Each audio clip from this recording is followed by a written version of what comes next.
প্রিয় দর্শক, আগামীকাল শুক্রবার এমন একটি সহজ আমলের কথা বলবো।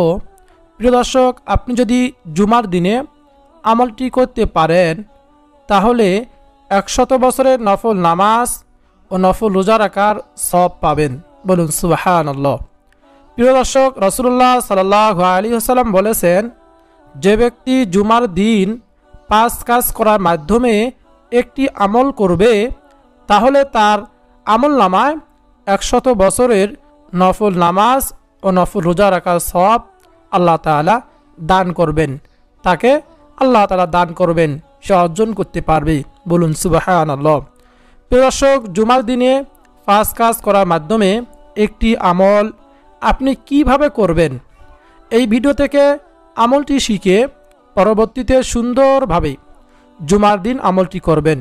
তো প্রিয় দর্শক, আপনাদের কাছে আমার একটি অনুরোধ হলো, ধৈর্য সহকারে আপনি পুরো ভিডিওটি দেখুন ইনশাআল্লাহ। তাহলে আপনি জানতে পারবেন জুমার দিনে 5 কাজ কিভাবে করবেন। আমি একে একে আপনাদেরকে বলে দেব। তো প্রিয় দর্শক, একজন মুমিন হিসাবে ভিডিওটি আপনার জন্য খুবই গুরুত্বপূর্ণ। জুমার দিন দুনিয়ার শ্রেষ্ঠ দিন হিসাবে গণ্য করা হয়। হযরত আবু হুরায়রা রাদিয়াল্লাহু তাআলা আনহু থেকে বর্ণিত, নবীজি সাল্লাল্লাহু আলাইহি ওয়াসাল্লাম বলেছেন, পৃথিবীর যতদিন সূর্য উদিত হবে তার মধ্যে শ্রেষ্ঠ দিন হলো শুক্রবার। বলুন সুবহানাল্লাহ। এদিনে হযরত আদম আলাইহিস সালাতু ওয়াস সালামকে সৃষ্টি করা হয়েছে এবং জান্নাতে প্রবেশ করানো হয়েছে। এই দিনেই তাকে জান্নাত থেকে বের করা হয়েছিল। সর্বশেষ কিয়ামত সংঘটিত হবে শুক্রবার দিনে। মুসলিম শরীফের হাদিস। জুমার দিনকে সপ্তাহের সেরা দিন হিসেবেও ঘোষণা করা হয়েছে। রাসূলুল্লাহ সাল্লাল্লাহু আলাইহি ওয়াসাল্লাম বলেন, জুমার দিন সমূহের মধ্যে শ্রেষ্ঠ এবং তা আল্লাহ তাআলার নিকট অধিক সম্মানিত। ইবনে মাজাহ শরীফের হাদিস। জুমার দিনের আমলের অনেক ফজিলত হাদিসে বর্ণনা হয়েছে, কিন্তু জুমার দিনের এমন একটি আমল রয়েছে যা 5টি শর্ত মেনে আদায় করলে হাজার হাজার বছরের নফল নামাজ ও রোজার সওয়াব পাওয়া যায়। বলুন সুবহানাল্লাহ। আল্লাহ রাসূল সাল্লাল্লাহু আলাইহি ওয়াসাল্লাম বলেছেন, যে ব্যক্তি জুমার দিন 5 কাজ করার মাধ্যমে একটি আমল করবে, অর্থাৎ জুমার নামাজ পড়তে আসবে, আল্লাহ তাআলা ওই ব্যক্তির মসজিদে আসার প্রতি কদমে 1 বছরের নফল নামাজ ও নফল রোজার সওয়াব দান করবেন। বলুন সুবহানাল্লাহ।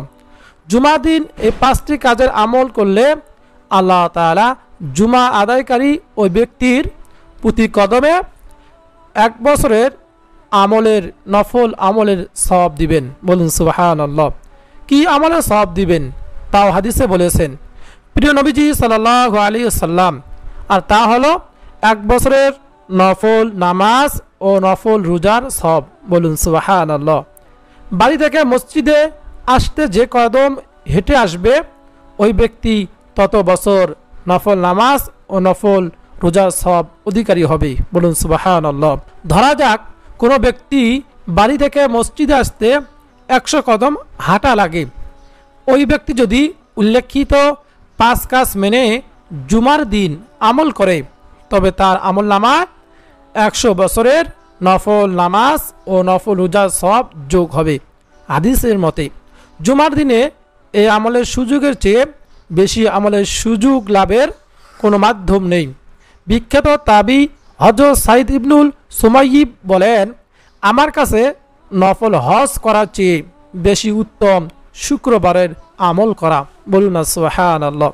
প্রিয় দর্শক, কথা না বাড়িয়ে চলুন আমরা এই 5 কাজ জেনে নেই। প্রিয় দর্শক, কাজ 5টি হলো, 1 নম্বরে জুমার দিন গোসল করা। 1 নম্বরে জুমার দিন সুন্দর করে গোসল করা। 2 নম্বরে আগে আগে মসজিদে আসা। 2 নম্বরে আগে আগে মসজিদে আসা। 3 নম্বরে পায়ে হেঁটে মসজিদে আসা। 4 নম্বরে ইমামের কাছাকাছি বসা। 5 নম্বরে মনোযোগ দিয়ে খুতবা শোনা। প্রিয় দর্শক, এই হলো 5 কাজে একটি আমল, অনেক সহজ। 1 নম্বরে গোসল করা, 2 নম্বরে আগে আগে মসজিদে আসা, 3 নম্বরে পায়ে হেঁটে আসা, 4 নম্বরে ইমামের কাছাকাছি বসা, 5 নম্বরে মনোযোগ দিয়ে যখন ইমাম সাহেব খুতবা পড়বে এই খুতবা মনোযোগ দিয়ে শোনা। এই 5টি কাজ করার মাধ্যমে যদি আপনি এই একটি আমল করতে পারেন তাহলে আপনি এই ফজিলত অর্জন করতে পারবেন। আপনার প্রতি কদমে 1 বছরের নফল নামাজ নফল রোজা রাখার সব আল্লাহ তাআলা আপনাকে দান করবেন। বলুন সুবহানাল্লাহ। জুমার দিন মুসলিম উম্মার জন্য রয়েছে ফজিলতপূর্ণ আরেকটি আমল। এই আমলটি অনেক গুরুত্বপূর্ণ। তা হচ্ছে জুমার দিনে আসরের নামাজ পড়ার পর দরুদ শরীফের আমল। বলুন সুবহানাল্লাহ। মহান রব্বুল আলামিন আল্লাহ তাআলার প্রিয় হাবিব রাসূলুল্লাহ সাল্লাল্লাহু আলাইহি সাল্লামের উপর দরুদ পড়তে স্বয়ং আল্লাহ তাআলা নির্দেশ দেন। পবিত্র কোরআনুল কারিমে বলেন, নিশ্চয় আমি আল্লাহ স্বয়ং এবং আমার ফেরেশতারা নবী করিম সাল্লাল্লাহু আলাইহি সাল্লামের উপর দরুদ পাঠ পূর্বক সালাম প্রেরণ করে থাকি। হে মুমিনরা, তোমরাও তাহার উপর দরুদ পাঠ করো এবং সালাম প্রেরণ করো। সূরা আহজাব আয়াত 56।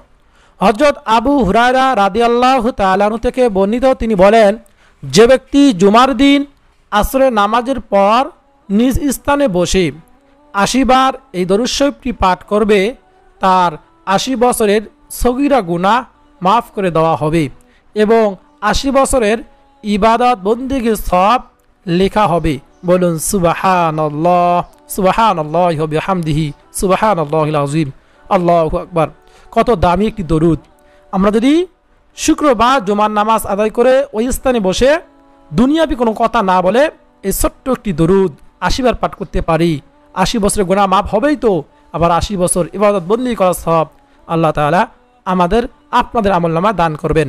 দরুদ শরীফটি হচ্ছে, আল্লাহুম্মা সাল্লি আলা মুহাম্মাদিন নাবিয়্যিল উম্মিয়্যি ওয়া আলা আলিহি ওয়া সাল্লিম তাসলিমা।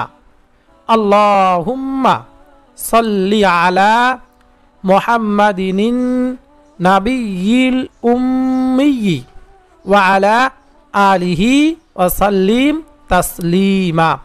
আপনার স্ক্রিনশট দিয়ে রাখবেন, দেখে দেখে আমল করলেও আপনার আমলটি হয়ে যাবে। প্রিয় দর্শক, আমলটি সংক্ষেপে নিয়ম বলে দিচ্ছি যে 5টি কাজ করার মাধ্যমে শুক্রবার একটি আমল কিভাবে করবেন। 1 নম্বরে জুমার দিন গোসল করবেন। 2 নম্বরে আগে আগে মসজিদে যাবেন। 3 নম্বরে পায়ে হেঁটে মসজিদে যাবেন। 4 নম্বরে ইমামের কাছাকাছি বসবেন। 5 নম্বরে মনোযোগ দিয়ে আপনার খুতবাটা শুনবেন। প্রিয় দর্শক, এই হলো 5 কাজে একটি আমল। তারপর জুমার দিনে আসরের পর আপনারা দরুদ শরীফটি এই দরুদ শরীফটি 80 বার পাঠ করবেন, তাহলেই উক্ত ফজিলত আপনি হাসিল করতে পারবেন ইনশাআল্লাহ। আল্লাহ তাআলা আমাদের সবাইকে পবিত্র জুমার দিনে আমলগুলো যথাযথভাবে সঠিকভাবে করার তৌফিক দান করুন। পবিত্র শুক্রবারের ওসিলায় আমাদের জীবনের সকল গুনাহগুলো ক্ষমা করুন, আমিন। প্রিয় দর্শক, এই ভিডিওকে লাইক দিয়ে কমেন্টে আপনি আমিন লিখে দোয়াতে শরীক থাকবেন।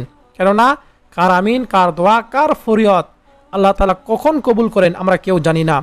অথবা আপনার অথবা অন্য কারোর আমিন কবুল করে আমাদের সকলের তাওয়া পাওয়া ফরিয়াদগুলো আল্লাহ তাআলা কবুল করবেন। এজন্য কমেন্টে আমিন লিখবেন, ভিডিওকে লাইক দিবেন। আর যদি ভিডিওটি ভালো লাগে, আপনার উপকারে আসে, তাহলে অবশ্যই চ্যানেলকে সাবস্ক্রাইব করে পাশে থাকা বেল আইকনটি অন করে রাখবেন, যাতে পরবর্তী ভিডিওগুলো আপনি সহজে পেতে পারেন। আজকে এই পর্যন্ত। আপনাদের সকলের সুস্বাস্থ্য কামনা করে, নেক হায়াত কামনা করে বিদায় নিচ্ছি। আসসালামু আলাইকুম ওয়া রাহমাতুল্লাহি ওয়া বারাকাতুহু।